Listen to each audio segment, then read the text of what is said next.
안녕하세요. 하연입니다. 오늘의 내용은 소비와 관련된 내용입니다. 돈을 아는 여자가 아름답다라는 책과 함께합니다. 우리가 선택적으로 소비하는 것들은 어떤 것들이 있는지 알아보고 무엇을 선택해야 행복감과 만족이 지속되는지에 대해서 이야기를 합니다. 물건과 경험 중에 어떤 것이 기억에 더 오래 남을까요?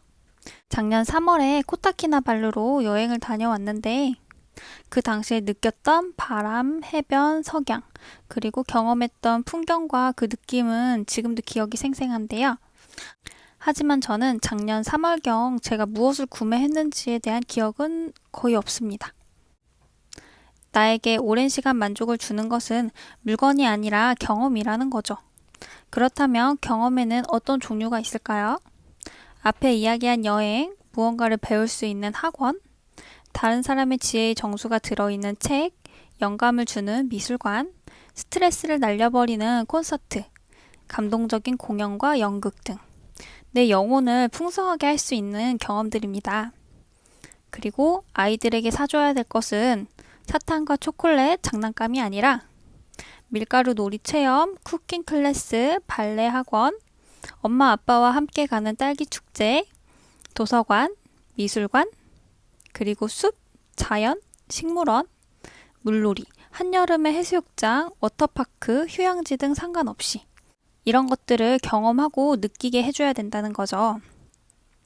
딸 아이가 코타키나발루로 여행 간 이야기는 아직도 합니다. 엄마한테 이렇게 물어봐요. 우리 또 물놀이 언제 가냐고. 사실 5살에 다녀온 여행이라 아이가 별로 기억을 못할 거라고 생각을 하고 다녀온 여행인데요. 또 가고 싶다고 지금도 이야기를 하는 것을 보면 이제 어른이 되어서도 기억할 수 있지 않을까 생각을 합니다. 제가 도서관에 대해서 경험하게 된 것은 엄마의 공이 큽니다. 엄마께서 도서관에서 하는 컴퓨터 교육, 한자 교육 등에 등록해서 보내주셨고 초등학생 때부터 책과 가깝게 지낼 수 있는 환경을 만들어 주셨어요. 저는 지금 아이와 함께 도서관에 갑니다. 요즘에는 어린이가 즐길 수 있는 공간도 많아져서 영어 원서도 자원봉사자께서 읽어주시고 어린이들이 편하게 읽을 수 있도록 낮은 책상과 낮은 의자도 같이 마련되어 있고요. 어린이들의 책은 책장도 높이가 낮아서 아이들이 충분히 고를 수 있어요. 그리고 더 어린 아이들을 위한 놀이방과 유아 도서를 같이 읽을 수 있는 낮은 책상도 같이 있습니다. 저 어릴 때는 어른들 위주라 장난감을 가지고 놀 수 있는 공간은 없었는데 지금은 좀 신기합니다. 수능이 끝나고 11월부터 2월 말까지 굉장히 긴 시간 저는 자유를 누렸는데요. 엄마는 한참 게임을 하고 있는 저에게 수영을 경험해 볼 수 있도록 해주셨어요. 밥 먹고 게임, 자다 일어나서 게임, 반복되는 일상에 활력을 주셨습니다. 무언가를 경험해 보는 것, 그리고 그에 대한 진입 장벽이 낮아지는 것은 굉장히 중요한데요. 책을 한번 살펴보면 책에 273페이지를 한번 같이 보겠습니다. 우아함의 대명사 제클린 케네디 오아시스는 최연소 영부인으로 멋지게 백악관에 입성했다. 그녀보다 젊고 아름답고 옷을 잘 입는 여성들이 주위에 넘쳐났던 케네디는 다름이 아닌 그녀의 높은 문학적 취향과 유창한 프랑스어 실력에 반했다고 한다. 틈틈이 그림을 그려 그리기 실력도 뛰어났고 기자 활동을 통해 견문도 넓었다.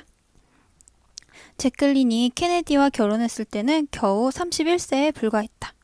20대 동안 그녀는 많은 책을 읽고 미술관에 들려 틈틈이 그림 공부를 하였으며 틈날 때마다 꾸준히 여행을 다녔다. 교양 있는 여자는 물건이 아닌 경험을 소비한다. 그리고 그것이 자신을 더욱 행복하게 해주리라고 믿는다. 매일매일이 그녀를 더욱 빛나는 방향으로 달라지도록 노력할 줄도 안다. 물건을 사고 나면 구입한 즉시 가치가 떨어지기 시작하여 감가상각이 시작된다. 물건은 소유와 동시에 그 만족감이 적응되어 버려 시간이 지날수록 처음 느꼈던 행복감이 급 하강한다. 반면 경험을 찾아다니고 경험에 집중하는 여자들은 그 순간의 행복에 집중한다. 나이가 들수록 남는 것은 경험이다. 경험이 쌓여서 추억이 되고 연륜이 된다. 어떤 물건으로 만족감을 느끼려고 하는 것보다는 경험하는 것이 기억에 훨씬 오래 남고 좋은 느낌을 더 오래도록 받을 수 있다는 거죠. 그렇다면 우리가 정말로 필요한 물건을 살 때는 어떻게 해야 될까요? 얼마 전에 제가 조명을 샀는데요. 유튜브 영상을 찍는데 좀 어둡다는 생각이 들어서 사게 되었어요. 이 조명은 영상 촬영용 조명이 아니라 인테리어용 조명을 샀습니다. 조명은 따스한 느낌이 드는 LED 조명을 샀어요. 그런데 저는 이 조명을 전혀 쓰지 못하고 있어요. 설치를 완료해서 켜기만 하면 언제든지 쓸 수 있는데요. 얼굴을 환하고 밝게 만드는 용도로는 적합하지 않은 거죠. 조명 켠 모습을 한번 보여드릴게요. 노란빛이 돌죠. 제품에는 전혀 이상이 없고 저는 조명으로 쓸 수 없는 제품을 제 돈 주고 사버렸네요. 굉장히 어리석었죠. 조명을 껐을 때의 지금 밝기, 조명을 켰을 때의 밝기, 얼굴에 노란빛이 돌아서 제가 사용하기를 망설이고 있습니다. 무언가 물건을 사야 될 때는 어디에 쓸 것인지 명확한 용도가 1번입니다. 그리고 그에 맞는 제품을 구매하기 전에 후보군을 만듭니다. 3개에서 4개의 상품을 비교를 해보고 제품을 선택하게 되는데요. 책의 111페이지. 지갑을 열어야 할 순간이 오면 5년 이상 쓸 물건이라면 물건을 고를 때 가장 비싼 물건으로 골라라. 또 선택 기준을 정해서 가격, 품질, 성능, AS 기간까지 꼼꼼히 따져보고 사라. 제가 사려고 하는 물건에 대해서 현명한 소비인지 아닌지 생각하고 또 생각해야 돼요. 선택을 할 당시에는 올바른 소비로 비춰지지만 실제로 사용을 해보면 잘못된 선택이었음을 알게 되는 경우도 있습니다.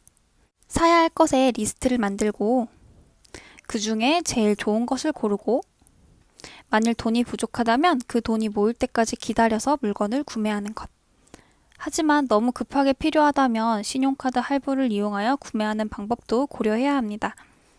할부 거래를 이용할 때는 현재까지 이용했던 할부 거래 금액과 그리고 지금 결제할 금액을 추가하여 자신에게 부담이 되는지 되지 않는지를 확인해보고 결제하는 것이 중요하고요. 가장 좋은 소비는 쓰지 않는 것입니다.